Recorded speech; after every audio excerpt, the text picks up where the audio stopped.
The point we're trying to make is that all human beings who get involved in business must know that business itself cannot be isolated from politics.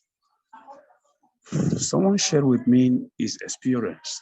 He was trying to set up a company in the eyebrow of one of the states in the Southwest. And he had perfected all the business side of the business, including the legal side of the business. But there was a time he needed to get certificate of occupancy signed by the governor. And the only thing that gave him the grace to set up that business by getting the certificate of occupancy was his political connection to somebody who knows the governor. Apart from the fact that you can use political connections to get business established, you must also understand that even for a business to continue to exist, it needs the political side to be maintained and sustained. And that is the political side of business.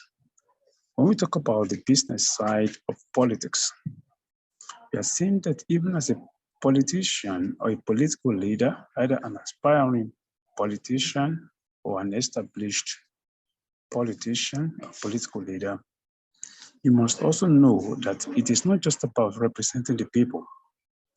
It is also about understanding how politics can give or yield business returns. And when I say business returns, I'm not talking about getting money or siphoning money. I'm saying that if we have defined business at the beginning of this lecture as adding value and through innovation, politics therefore must also be a means of adding value through innovation, whether at the local level, at the collective level, at the community level, or at the national level. And one of the undoings of our politics and why politics doesn't yield fundamental positive results is because the business side of politics, which is about adding value through innovation, has not been taken care of or has not been given the proper perspective and practice which it deserves. So putting this nexus, therefore, tells us about one thing, that the nexus between business and politics must be understood and, of course, must be maintained and sustained. We can therefore say, if you go to the next slide, you will see what I'm talking about the nexus between the business and politics. Next slide.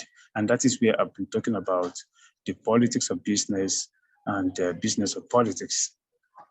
And if you go to point number 3, you will see politics and business could be interwoven, interrelated, and interconnected. And what do I mean by that? There's no way you can talk about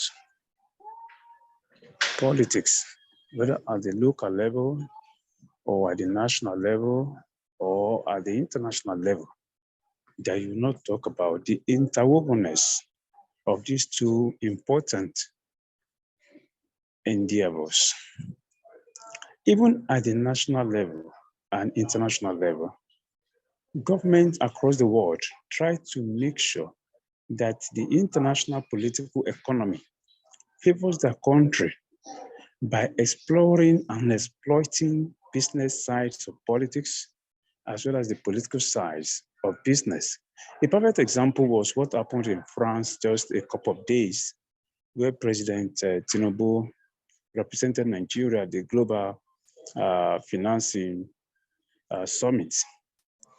Most of the individuals that attended the summit were either politicians or business men or women, which means that the interactiveness and interwovenness of politics and business can even be seen and understood, not just at the local or national level, but also at the international level. The local political economy, the national political economy, the example of which I gave of Dangote interacting with the president, and of course the president representing the country in Paris interacting with other political and business leaders shows to us, of course, adequately, that politics and business are interwoven.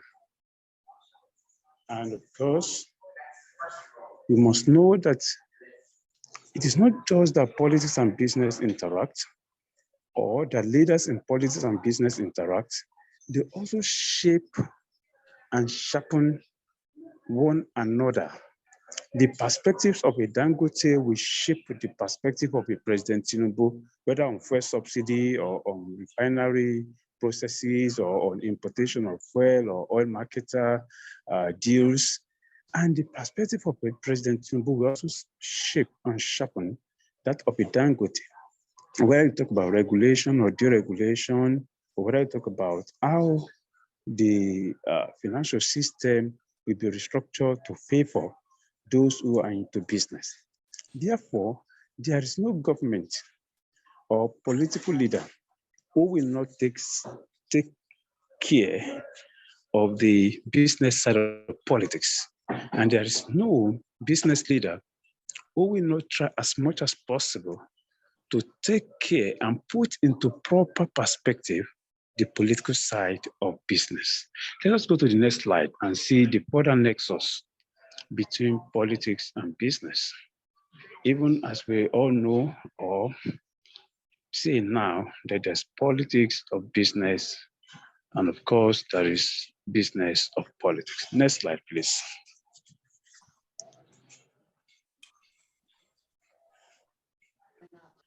Yes, thank you so much. So if you look at this slide, what I'm trying to say here is that not only do politics and business interact, even the challenges and prospects of business and politics do interact.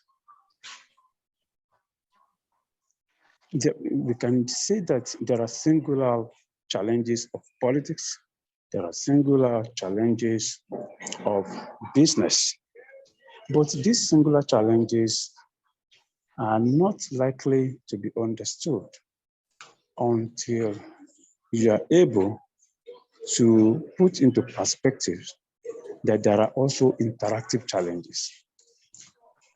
Challenges that face politics of a country will definitely rub off on the business of the country. Let's say, for instance, there is political crisis or conflict. There will be business crisis and conflict. The same thing goes for the positive side of it. If there are, business, if the business booms, there's the likelihood that the political climate will also be favorable and positive. And the same thing happens to the political side of the society. If there is political stability, there will be business stability. Therefore, there is a connection between what happens in the business ecosystem as well as what happens in the political ecosystem. I say here that productive economy oxygenates politics and business, while distributive economy strangulates business and politics.